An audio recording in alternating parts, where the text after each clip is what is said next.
Welcome to Behind the Paranormal with Paul and Ben Eno. Could God be a thought form? What is the true nature of ghosts and spirits?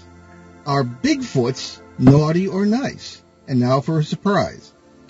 Welcome to the 873rd edition of Behind the Paranormal with Paul and Ben Eno, coming to you live from WOON, AM, and FM radio in Woonsocket, Rhode Island, on the Paranormal Radio app from TalkStream Live and on TuneIn.com. I'm not Ben, I'm Cousin Rick, and those conscious questions come from my co-host and cousin and paranormal adventurer, Paul. Today we bring you the Open Line Show and a new guest, myself, and co-host. If you'd like to join us on the air, call us at 401-766-1240 from anywhere, or email Paul at behindtheparanormal.com. Well, our scheduled guest, Linda Zimmerman, had to reschedule today, so we're doing an impromptu open line show. And Ben actually had something come up as well for the second week in a row. And fortunately, cousin Rick Eno, how many Enos are there, has decided to sit in for him, and we're very grateful for that. And we're also, it's a good thing, is that we're breaking him in as a new guest co-host. And don't worry, our regular and very popular Open Line co-host Shane Searway will be back with us on the regularly scheduled Open Line show on December 20th. He just couldn't make it today because of the short notice. So we're pulling it together today by the seat of the pants. So I guess Rick is sitting in for both Ben and Shane. Not bad for a first time out. And there we are. So Rick is our cool California cousin and our show's Northern California reporter.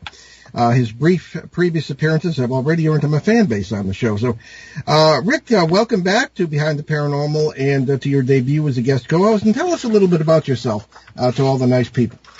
Okay. Thanks, Paul. Thank you for choosing me to do this. It's an honor and a great opportunity. So myself, I originally come from New Haven, Connecticut, and then New England born, also in Woburn, Massachusetts. And I graduated from the University of Massachusetts in zoology, had an interest in science, got a master's degree in New Haven in epidemiology and public health, which sort of forms my scientific curiosity.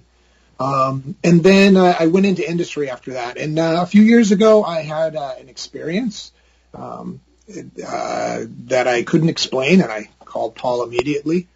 And I started my foray into the paranormal, and I've been doing it ever since. I became a MUFON investigator. I've been doing that for about 3 years. Had a numerous number of cases, always fascinating and hard work. And from there, I hope to continue forward. In the future, I hope to be getting more and more involved. And this stuff does sort of run in the family. Rick and Ben and I are direct descendants of Nicholas Disborough of Hartford, Connecticut, who had the first recorded poltergeist experience in America by a European in 1783. Didn't know that, did you, Rick?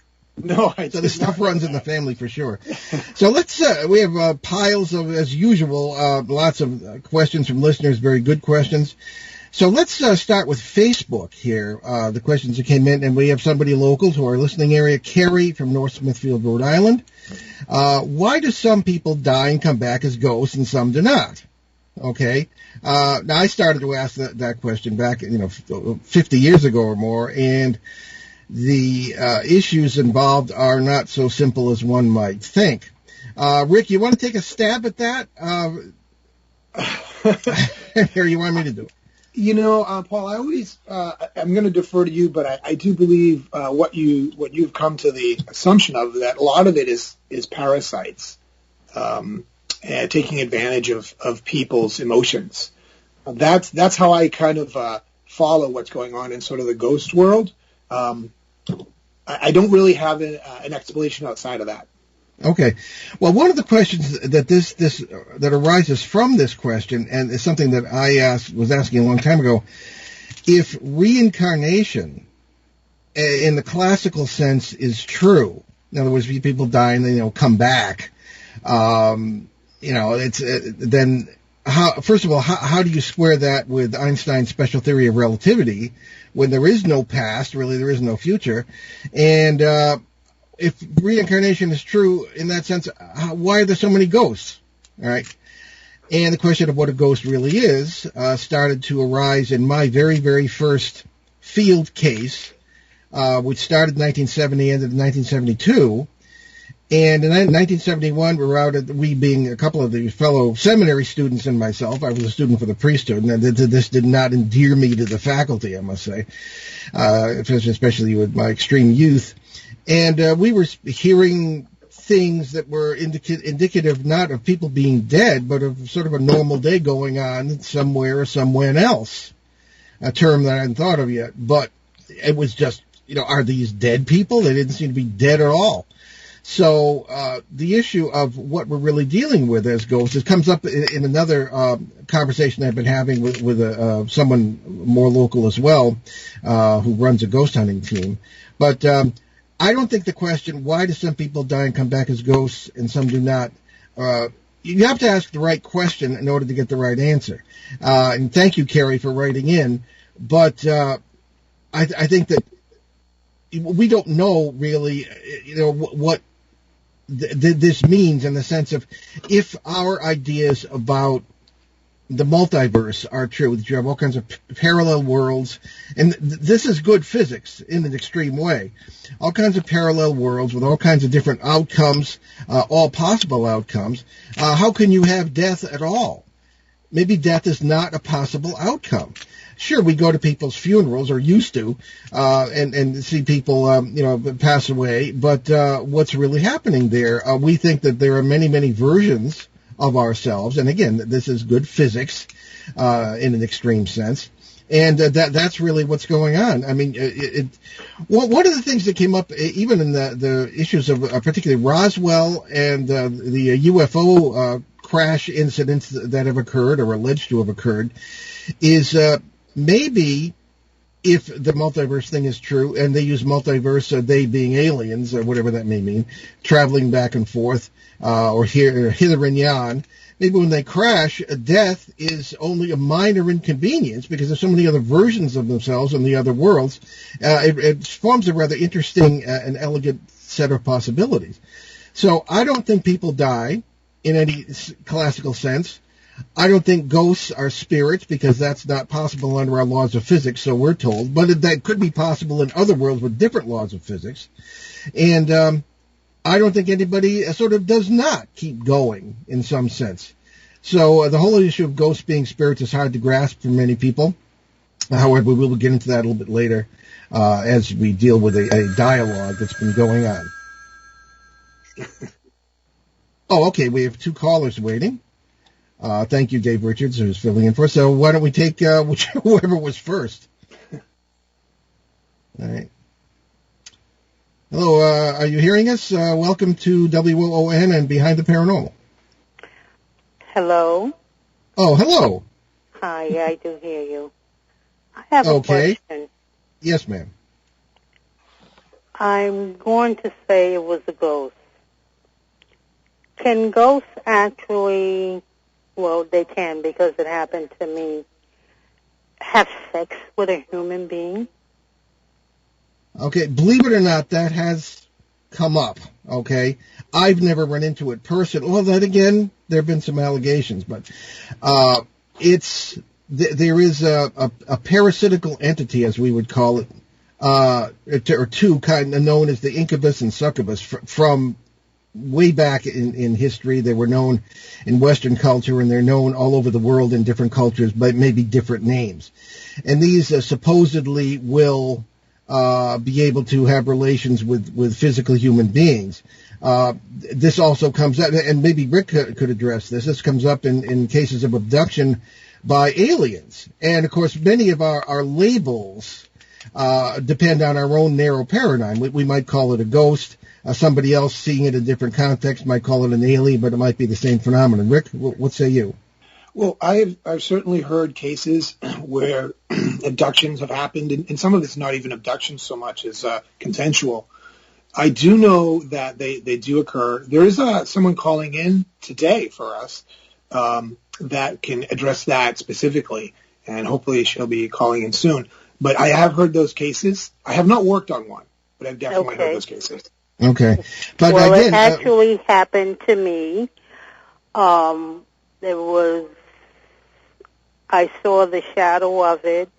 I totally felt it on my body. And when I looked at my body, I am a brown-skinned woman.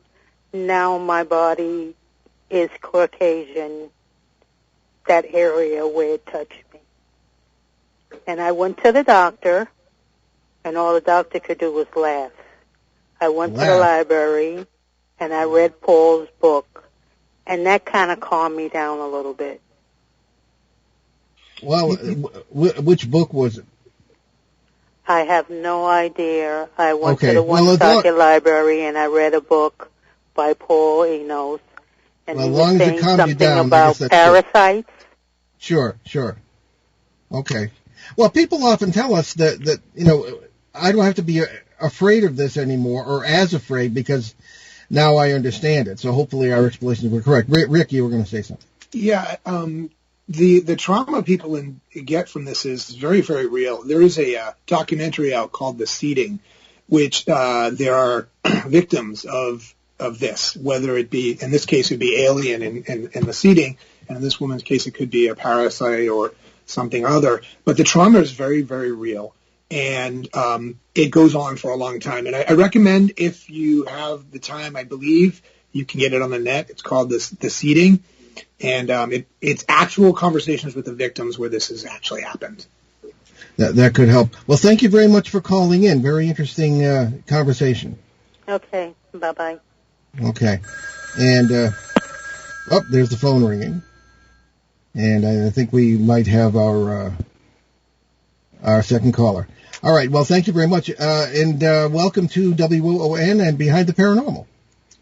How you doing, Paul? Oh, better than nothing. How are you?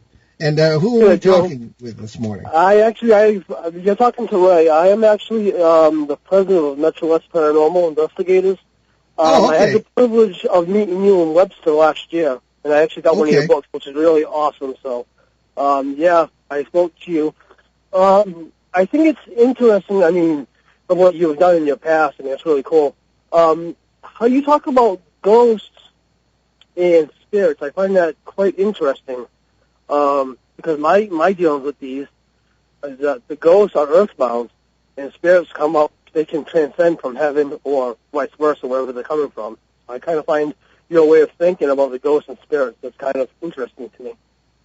Well, maybe we're wrong, but as I said earlier in the show, from that first field case I ever did, expecting these things. Actually, what I expected was, and I was a seminary student at the time studying for the priesthood, was that these would be souls in purgatory. That was my theory. But again, they didn't seem to be anything like that. They didn't even seem to be dead. We heard animals, we heard farm implements, and I began to wonder, why are these things so physical if these things are spirits, which by definition have no bodies, which, as I say, physicists have told us is not possible.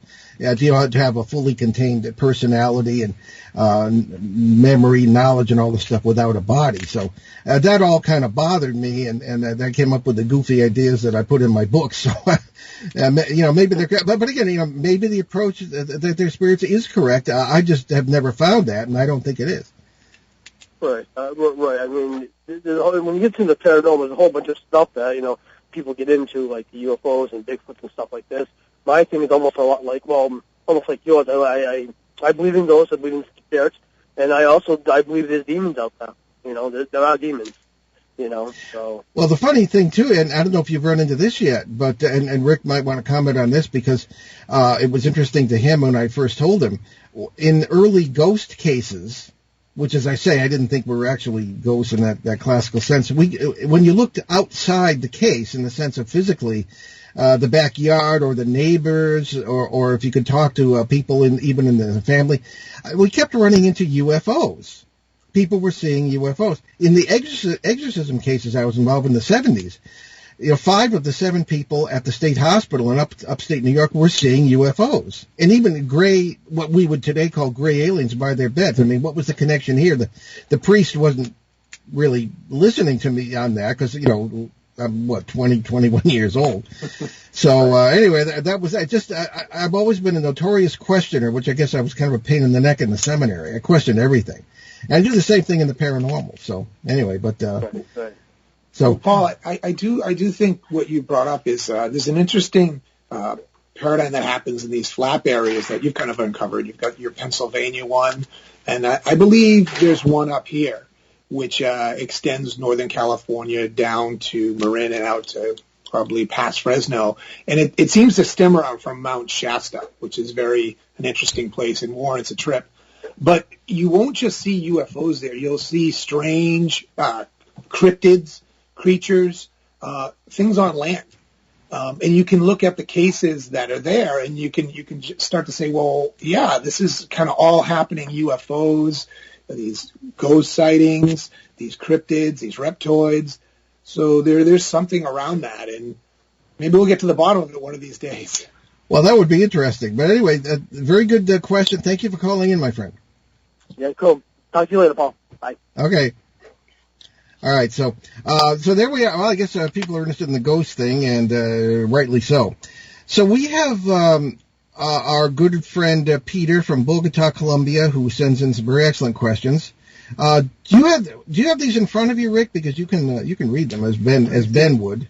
Let me switch right over 1 second. In honor of Ben today, yeah. So, okay, I think this is next one. Okay, This question is, so Peter Bogota, Paul, have you mentioned your trip to Haiti you've mentioned your trip to Haiti a number of times, but can you please share the full story of what happened? Okay, this is for a previous show, but we didn't get to this question. Thank you, Peter, for writing in again. He has two other questions. In Haiti, in 1984, I would very often use my deployments in the Coast Guard to kind of double dip and do some paranormal investigating wherever we happened to go. If when there was liberty or free time from the ship. And we were kind of busy. This is in 1984, is in the wake of the Grenada Operation Urgent Fury kind of thing. And we were able to, I hear one of my little cousins there. But we were in Haiti for quite a few days because we were returning refugees who we had rescued from a trip. They were trying to get to Florida, but they'd be in these flimsy vessels, and we'd pick them up from another cutter, Coast Guard cutter, and we'd feed them, give them medical checks and anything they needed, and then they'd be returned to Haiti, where we were assured that they would be repatriated and not ill-treated. So I don't know about that. I wasn't high enough rank to really know what was going on. But in any case, I had been in touch with a voodoo priest from Haiti by mail. And I told him we were going to be coming to Haiti, and I would have some liberty to meet up with him. I'd never met him before.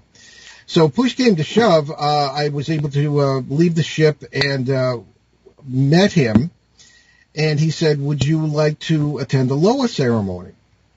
And this was rather disconcerting kind of a thing, because I'd heard about these things, but I'd had experience with the exorcisms and the parasites and poltergeists, particularly the Bridgeport case and the New Haven case later on in the 70s. So we met up, a very, very nice fellow. And not only did he promise to take me to the Loa ceremony, he explained how zombies work. All right. He said, "Oh, yeah, it's illegal now, but we used to... we would give people a drug to send them into a catatonic state." And he said he'd actually done it himself, many years before. He was no spring chicken. And people would seem to die. They'd be buried, and before they could suffocate, they would be dug up and revived, and would be very suggestible for many days to come. And they'd set them usually to doing work or to, it was like slave labor. I mean, talk about extreme. So that's the way he explained it to me. But in the meantime, that night we went to the Loa ceremony, and it was one of the most disconcerting experiences of my life. They were able to, there were, what looked to me, certainly, I had no question, the presence of parasites was just everywhere. I felt dirty when I came out of there.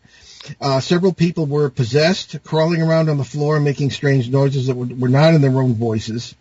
There were a lot of singing and banging going on, and there were sacrifices made to these gods, which of course were parasites, in my opinion.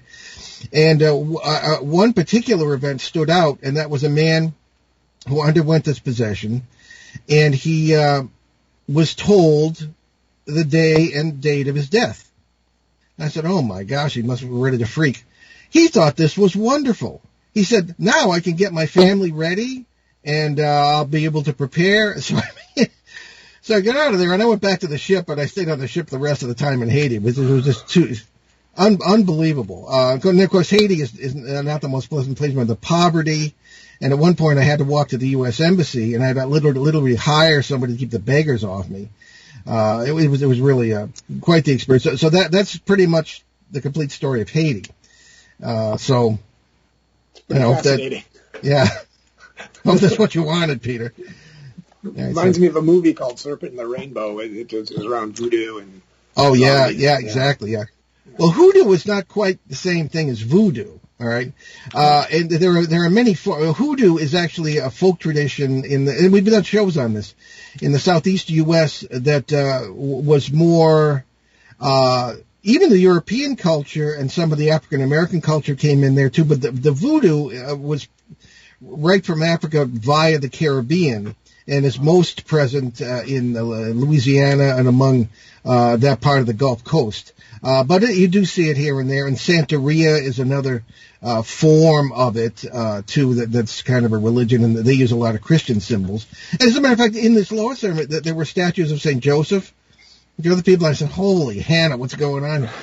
What the hey?" And but that's how it works. I mean, religions do take on different cultural characteristics of this kind. So we're coming up on a break, but not just yet. So why don't we take Peter's second question? I'll go to actually his third question first, which is, what is the visual difference between the way Hollywood depicts ghostly apparitions and the reality as you have experienced it? Well, it's a typical deep and penetrating question from Peter. Thank you, Peter. I'll begin to answer, probably to go to the other side of the break, but the visual difference. Well, Hollywood portrays ghosts in a lot of different ways. That's evolved over the years. Too bad Ben's not here. He went to film school. He could probably speak more fluidly on that, profoundly on that. But rather than the typical ghost that is sort of like a shimmery, kind of a whitish appearance, that is not necessarily inaccurate. As we've often said, how do you see a ghost, and how do they see us? Well, we find that they see us as we see them, and I've run into many who are afraid of us because they think we're ghosts, because they see us like that. It's through the membrane of a plasma-charged membrane, as a physicist would call it, between parallel realities. And when we see something like that, we just get the feeling that it's, Uncle Steve, who died a couple of years before in that very house. It very well could be Uncle Steve, but he's not dead. Nobody's dead. He's existing in a parallel reality, just as physical as we are, in my experience. And we see him like a classical ghost because of the plasma-charged membrane we're looking through. Paul, when you speak of the plasma-charged membrane, would you say that oftentimes you can smell it before you see it? Sort of that. Yeah, I'm glad you brought that up, Rick. Rick, you're already indispensable. During the Bridgeport case, for example, when we were about to be attacked, because that's really what it was, before the four entities came out of the kitchen and into the living room where we were, I was with a little girl and her parents and a reporter and somebody else. We could smell the very strong smell of ozone. Okay. Ozone and sulfur are very often associated with this. And of course, folklore associates sulfur with the devil. Okay.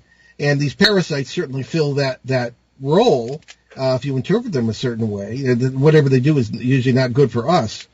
So, the smells are part of the picture. Yeah. And then when these things came down the hall, you could see kind of gauzy structures which also would kind of link up with Hollywood there.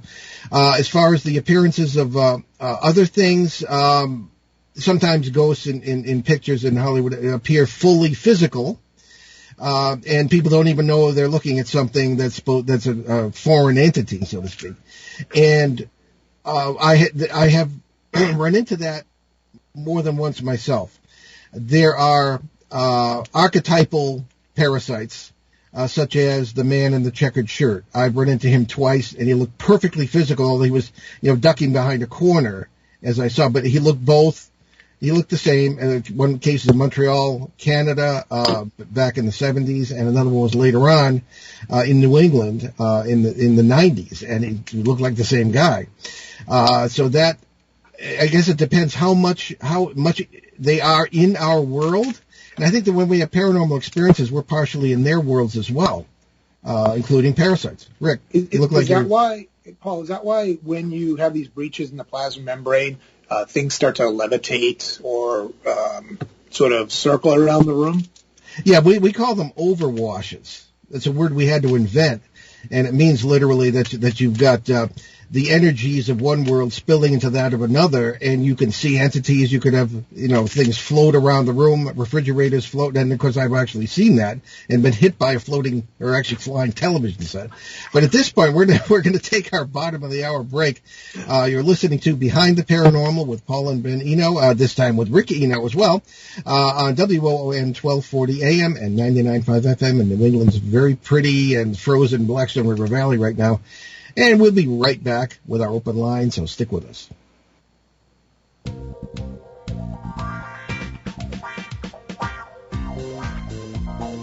The night is alive. Join us and take a walk on the weird side when you tune in to The Kingdom of Nye, hosted by Heather Wade, the finest in late-night talk. Listen live free weeknights starting at 9 p.m. Pacific Time at thekingdomofnye.com, talkstreamlive.com, and the Paranormal Radio app. Wanna take a ride? And welcome back to Behind the Paranormal with Paul and Ben Eno. It's WOON 1240 AM and 99.5 FM. And we're here today with, sitting in for Ben and Shane Searway is Richard Eno, our cool cousin from California. And our guest had to reschedule, so we're doing open line. So let's get to our caller. And there we are. Okay. So, hello, welcome to Behind the Paranormal. You're on WOON Radio. Hello, can you hear me? Yes, you sound great. Hi, this is Dev Bruni. I'm the Assistant State Director of Northern California MUFON. Very good. We had How a are you guys conversation doing? Yesterday. Well, we're doing just fine, thank you. Here in New England, it's a little chillier than where you are, I must say, and a lot of ice, so... So, we had a great conversation, Dev, yesterday, and so please, I'm going to let Rick take over here, and let's have a conversation. Okay. Hey, good morning, Dev, Rick. morning. Good morning, and I'd like to let everyone know, Dev is my MUFON mentor. She's taught me how to do the research cases. She's strict and very dedicated about what she does. She was presenting yesterday. She has numerous cases. Dev, how many cases have you researched at this point? Well, I've completed a little over 850 cases for MUFON in 12 years. That is amazing. And as well as, talk about meticulous notes and just an amazing researcher, but she's also an experiencer. So, Dev, can you talk a little bit about that first? Yeah, sure. Well, basically, my entire life I've been interested in UFOs. When I was a kid, back in the late 60s, I'd be watching all those B movies like Earth versus the Flying Saucers and, all that. I was always just thinking about life out there in the universe when I was a kid and about aliens and that kind of thing. And in the 70s, I started to do a lot of heavy research and get the word out that I was interested in this subject so that if someone had a sighting, I wanted them to come to me. There was no internet, obviously, so it was difficult to get that word out there. And, you know, I was a teenager at that time. So about the mid to late 70s, I spoke with Betty Hill and on the phone, and then we were corresponding, and I still have the letter and the Christmas card she had sent me back then. And she really encouraged me to continue on with my research, and, you know, because I told her I wanted to be a UFO investigator, and she really encouraged me to continue with that. So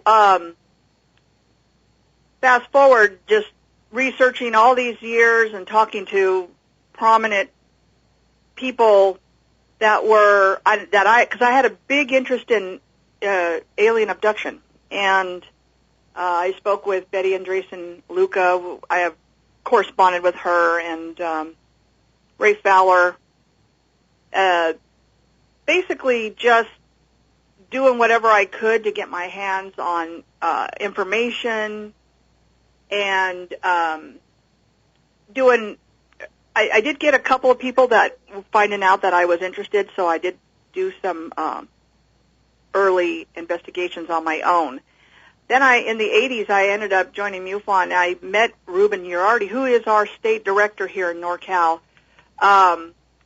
And I didn't join MUFON as an investigator at that time. My career in robotics was really taking off, and I was spending like 12-hour days, 6 days a week working. So I really didn't have the time to do that kind of thing. So I ended up moving to Oregon in 2007, and then I joined MUFON, and I became their chief investigator. And ended up, Robert Bigelow funded MUFON at that time in 2009 for the SIP project, which was the Star Impact project that he launched, and it was very elaborate. There was protocols to follow. We had to write up different like forms and everything, and I was hired as the Oregon investigator for that SIP project, and I was deployed probably 4 times.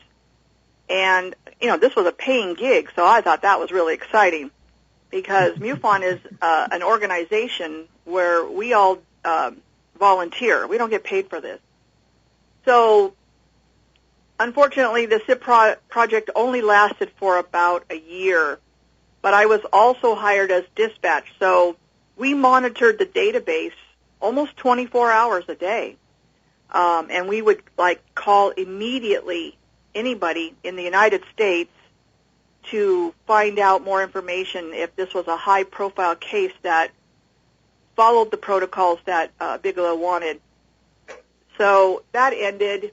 I moved back to Northern California, and I decided to write a book about my boots-on-the-ground investigations, and I started to think about, this is something I had wanted to do for a long time, just never had the time. And I started to think about how I was going to set it up, the book, and I decided that I would include my sightings. I've had a lot of sightings in my life. I've also had really strange events. And, I was always so busy researching and investigating other people's sightings and events that I would document what I saw and experienced, but I would always put it on the back burner. I did report some of my sightings to MUFON, so they are in the database, and had other people investigate, obviously. So it really came down to, I should start possibly getting regress so I can try to find out about some of these events that happened to me. And I did. Back in 1990, I actually had a subscription to UFO Magazine, and I saw that there was a hypnotherapist that was featured in that magazine, and she was right here in the Bay Area. That's where I was living at the time. And I got a hold of her, and she regressed me. Now, what was interesting, her name was Helen Billings. She was really fantastic. And what was happening was when I was being regressed, there was like a block, like all I could see was blackness, just dark, black, like a void. And she couldn't get me past that, and ended up bringing me back out. And then we talked about, she said, well, you're either being blocked by something or someone, or you know, it's your subconscious probably protecting your mind. Maybe you're not ready for this. And she said, well, let me ask you a question.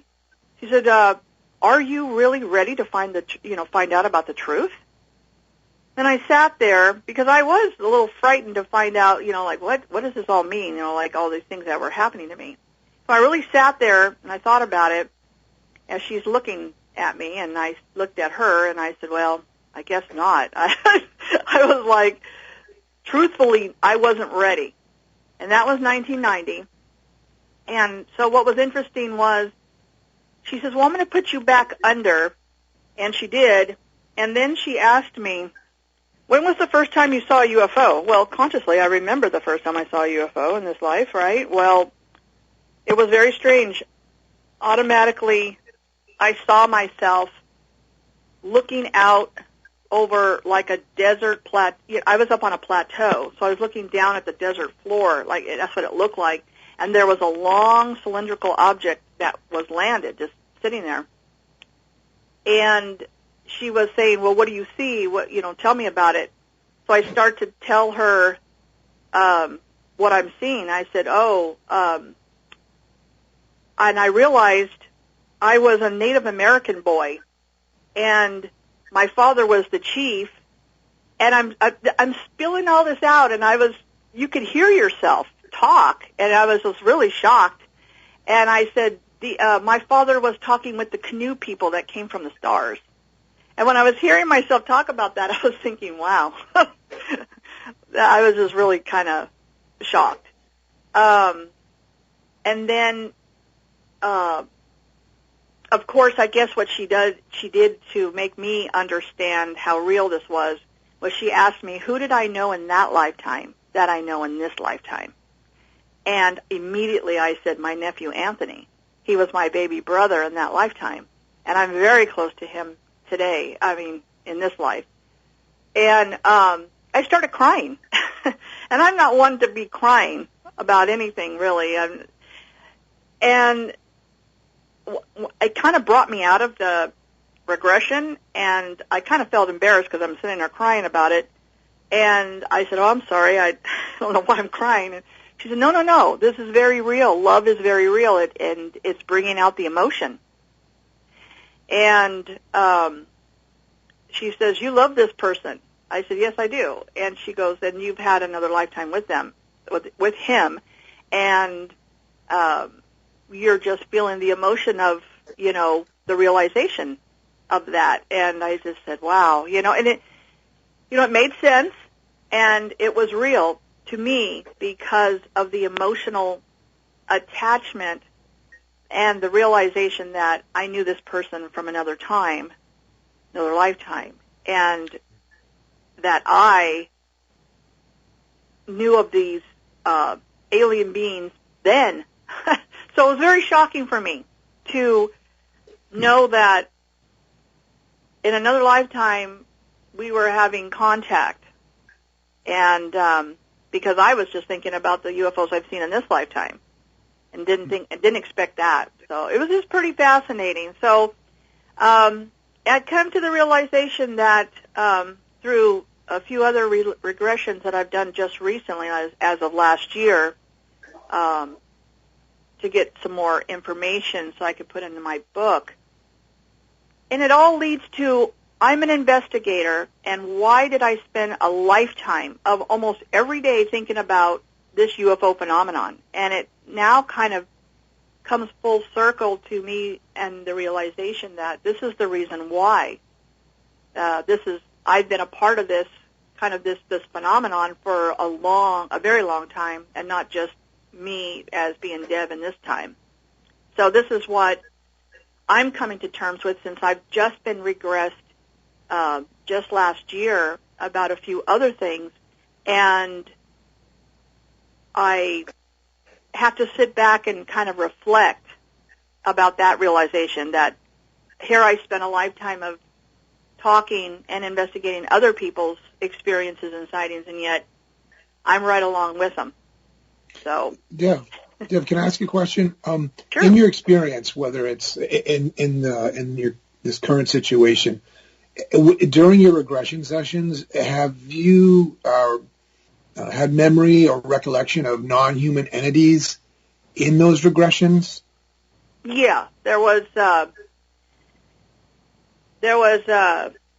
when I was 11 years old, so I was exploring what happened then, and under the regression, I remember being on a table, face up, and something was looking down into my face, and it had a big head, and I think I was afraid to look at its face because it was really it was hovering over me, kind of like and putting its face by my face, but I didn't want to look at its face.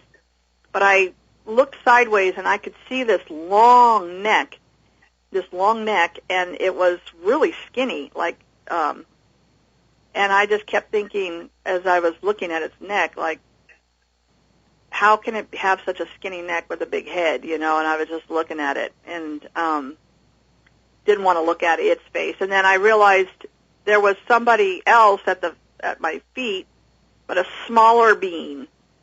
It possibly could be gray. I don't remember. I did take a digital recorder with me so that I could record everything that was said because I was afraid I might forget something, so that I could transcribe that later. But it was a smaller being that I remember standing there at my feet. And that's what I had said during the regression. So I was pretty shocked over that, too, as well. In fact, I came out of it going, man, is this real? Because it was kind of strange for me to come to that realization that, wow, I guess I was abducted, and, I didn't remember. I didn't remember at all. And then when through the regression, it came out, I was kind of shocked.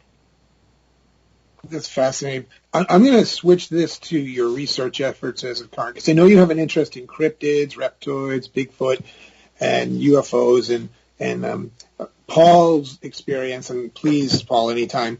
Only to say we only have another couple of minutes because there's one more question I want to get to. But we're definitely going to have Dev as a guest very soon. But go ahead, Richard. Oh, I was just curious to know, in that piece, have you noticed an overlay between cryptids, UFOs, spirits, as people in certain areas, particularly where you live in California or where we live in California? Have you noticed areas like that where they'll see UFOs, they'll see a Bigfoot, they'll see something, and there'll also be reports of ghosts or hauntings? Yeah. Well, as far as answering about California, I also know a Bigfoot researcher, and him and I, we talk a lot, and he was always going out into the field for years, Bigfooting, and one day he came across a black figure that was upright walking, and it was built different than a Bigfoot, and he ended up telling me what he saw, and we come to the conclusion, because he actually told me about it because he said this wasn't a Bigfoot, and he thought this was the Dog Man, and he knew that I was part of, actually I'm the Regional 1 Director for the North American Dogman Project, so I am responsible for the 11 states in the West. So that's why he wanted to tell me about it. And I just wanted to bring that portion up about that he told me where this area was, and I can't remember the name of it now, but there was also another sighting where somebody saw a Bigfoot, and they lived kind of like in a rural area, and they ended up seeing a UFO along with it. So my research and my belief is that they tie in together these cryptids, that there have been many sightings, not just here in California, but many sightings where Dogman or Bigfoot have been seen in conjunction with a UFO. So I just think that there's a big correlation, and that's why I got involved with the Dogman project, is I wanted to further my research that would include that as well. So.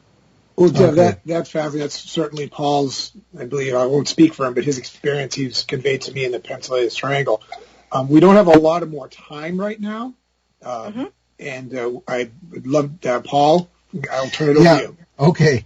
We're going to have our casting producer get in touch with Dev, who was a wealth of information. We had a great conversation yesterday. I want to hear more about the Dogman thing, because funny, next week's guest is Linda S. Godfrey, who was of the Dogman lady of America. She's done more research on that. And she actually got a glimpse of one while filming for Monster Quest at one point. We're going to talk about that next week. So, Deb, we're going to have you back on really soon. It was wonderful to make your acquaintance, and we're going to be friends from now on. So, thank you so much for the call. Great. Okay. All right, everybody, there's one question I want to get to, because poor Lauren from Connecticut has been in the queue here for a couple of shows, and we haven't gotten around. She has a very simple question here that came in by email. Does Rick go with you on any of your investigations, and with his training in zoology, does he focus on cryptids? Tragically, he lives thousands of miles away in California. We're in New England, and we have not been able to go on investigations together, but the zoology cryptid thing would seem to me to fit. What do you think, Rick? Yeah, it's, honestly, I never had thought about cryptids before a few years ago, and then I started to realize they had a prominence in what is going on and all this, and it's definitely fascinating to me from the standpoint of knowing that there are physiological beings that may be different from ourselves that are occupying this space that can transcend dimension or time. So I'm looking forward to getting more information and learning about that. And I'm certainly open to coming out there as soon as COVID's over, Paul. Well, that's it, travel restrictions being what they are. However, I wanted to add that we've had, Ben and I really got into this because I was interested, while he was still little, in finding out if blood relatives have the same or similar impressions or stimuli in case situations, and the particular case being a quote-unquote haunted library in Abington, Connecticut. Now, our mutual cousin, Marshall Bissett, was my first victim, my first guinea pig in this.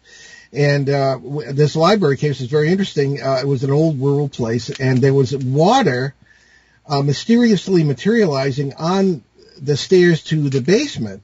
And it kept dripping, and the wood never rotted, and there was no source for this water to appear. And Marshall, having some carpentry experience, we went down there. This is many years ago, and he and I had the same sort of reactions to the stimuli in different parts of the building, in the sense of feeling something was weird or who you're going to call and that kind of thing. So as a result, I thought that this was very good. I see one of my little cousins in there. Yeah. So what happened was that we began to build on this idea, and Marshall has come with us on some other cases. And Ben, that's when he was 13, he got in, and there we have it. Yeah, introduce my little... okay, this is Aria. Aria 51? Yeah, Aria 51. That's actually a good one. That's really funny. She's my 7-year-old. I've got 4 kids. Oh, hi, Aria. It's Uncle Paul. And So anyway, we're going to be kind of wrapping up, but we've got a few more points on that. We'd love to have Rick and maybe even Aria when she's old enough get involved in some cases here. And there is just another question here. I don't know if you wanted to tackle in just a few minutes here Peter's question about any new cases, any cases you're working on, or what's going on with non-human entities there, or hypnotic regression. Well, you talked about hypnotic regression with Deb, so that takes Yeah, care I of that snuck part. that one in with Deb. Yeah. Because she's a wealth of information. Absolutely. Non-human entities, we always have active cases going on. And what I'll do, I'll go in and take a look to see what's out there, and I'll come back to another show, and I'll report back what we've got on non-human entities. I haven't had at this point a case where it involves a boots-on-the-ground alien, but we have a database full of it, and I can take a look at it. Okay, excellent. Well, we have all the Enos multiplying rapidly here. We have Aria Eno now with sort of a guest co-host as well. So Aria, if you don't mind me asking, are you interested in this, like flying saucers and UFOs and things? Like UFOs? Yeah. Okay, there you have it. Lady, a few words. All right, very good. So next week, we do plan to have some more on this issue, and we have in 2 weeks another open line show, and we will make every attempt to get to the questions that we did not get to today. Now, I think maybe just something very brief. I wanted to hate to keep Peter waiting here. Did you? Okay, I guess we. Okay, we did it with the visual difference. All right, good. Yep. Yeah. Did you have any thoughts on that, Rick, as far as what Hollywood's doing and? Well, yeah, I noticed, I mean, to me, as someone who views the movies and so forth, I just think that there are cases where they have accurate kind of portions, but they tend to over-dramatize it and always make it evil. They never... Yeah. And that's a problem because I feel like it takes away from people's wanting to understand. Like, you had that experience where you were meditating once, and I believe you were communicating with someone in another dimension that was at a train or a bus terminal. Yeah, in Canada, yeah. Across the river, Yeah. And if people understood it, this person was just doing their everyday lives and you had a connection. But I do think Hollywood puts a negative spin on it every time. Well, that's it. When we work with producers, there have been issues about authenticity that we want to maintain. But we're just about out of time here. We'll have to begin our announcements. Okay, well, can you go ahead? Yep, I got it. Ben's line. You're Ben today. Okay, I am Ben today. With dimming prospects because of COVID, we plan to, Paul and Ben plan to speak at New England Parafest on April 10th and 11th, 2021 in Kittery, Maine, and hope to a live broadcast of this show with a panel of speakers on Sunday, the 11th. More information will be forthcoming. And Ben and I are working on a new book with Shane Searway and Alexander Petikoff. That'll be up. Maybe we'll get Rick in on this, too, because there's still time. They'll be out later next year, Behind the Paranormal 3, Uneasy Skies, based on our own UFO experiences and those of our show guests over the years. Okay. And check out their current books, along with those of our other co-hosts, at the show website, behindtheparanormal.com, where you can also find out more about the show, our many cases over the years, our public appearances, and how to book us, along with some of our 900-plus free recorded shows from our 12-plus years on the air, including our 4.5-year run on CBS Radio, along with special shows and podcasts. And there has been a breakthrough with the website. Actually works now from without having to go into my truck to upload stuff. And we are hoping to get all those shows, 900 plus, back on the site as well as on the YouTube and iTunes apps, Apple Podcasts, all the major apps. Most of the shows back to late 2009, so you can check those out wherever you listen to your podcast. There are several links to several charities, of course, we have adopted on the show, including USA Cares, Canadian Veterans Advocacy, Helping Haiti's Orphans. And it's funny, I'll share a picture of one of my little angels in Haiti. Okay, that's Tito, from the Helping Hands Orphanage near Port-au-Prince. And great people. I know the people who run that charity. Really, really great. Youth Mentoring Connection in Los Angeles, Crohn's and Colitis Foundation of America, and the Sisterhood of Ground Zero. So check those out on our charities page on BehindTheParanormal.com. So Rick, we've been talking a lot. What's cooking with you for the next project?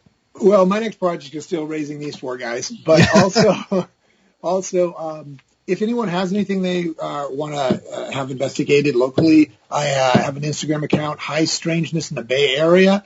You can go on, you can communicate with me there, or the same one is my email account is highstrangeness@gmail.com. Other than that, I've got an active case up in Mount Shasta. I can't really talk about it yet, but I promise to do that in one of the coming shows.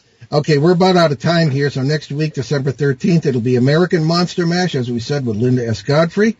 And our quote today is from Mother Teresa, one who is filled with joy preaches without preaching. I'm Paul Eno. And I'm Rick Eno, filling in for Ben Eno. And thanks for joining us on our great cosmic journey, and we'll see you next time on Behind the Paranormal. And don't forget Aria Eno. So, see you next week, folks.